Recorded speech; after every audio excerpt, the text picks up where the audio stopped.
Sometimes what's blocking you from creating success are the fears, the doubts, and the stories that keeps you small. Hustler, are you a business owner or are you a builder, no? Yung mga bagay na ng mga nagtatrabaho. Alam mo, itong video na ito ay para sa'yo. Don't skip this because I will share with you how you can discover yourself even more. Itong video na ito is what I would call as a builder self-reflection. Let's be real. It's rarely about the money, the tools, or the timing. It's usually what's happening inside you.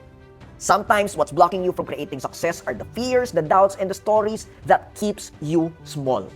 Pero hindi ka naman nanood ng video na ito para malimitahan ng mga bagay na ito. Kaya ka nanonood is because you want hope. So here is the hope. When you slow down and face what's real, you unlock what's possible in your life. Because clarity doesn't shout. Sometimes it really just whispers in the quiet.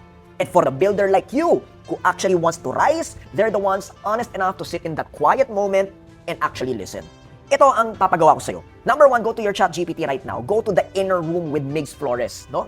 It's part of the GPTs. This is gonna be your mirror, raw, and honest reflection.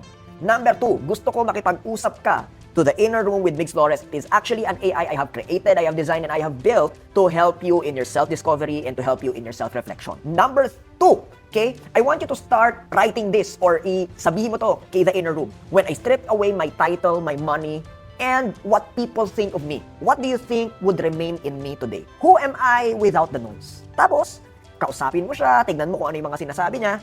After mong gawin yon, you go to the next prompt. And the next prompt is, I know deep in my spirit I was born to build. What vision or work won't let you go? Yan. Isulat mo rin yan para magkaroon ka ng discovery at ng clarity. Number 3, prompt 3 is this. But the fear I keep letting win in my life is, what's the story that's keeping me small? Type mo kung ano yung kwento mo para magkaroon kayo ng reflective conversations. And prompt number 4, the truth I can't run away from anymore is, no? I want you to answer this in the inner room. What do you finally need to face this time? Let the inner room guide you to a sharper and deeper truth. Tapos, kapag tapos ka na, once you're done, comment mo naman below what your biggest realization you got from that reflective exercise.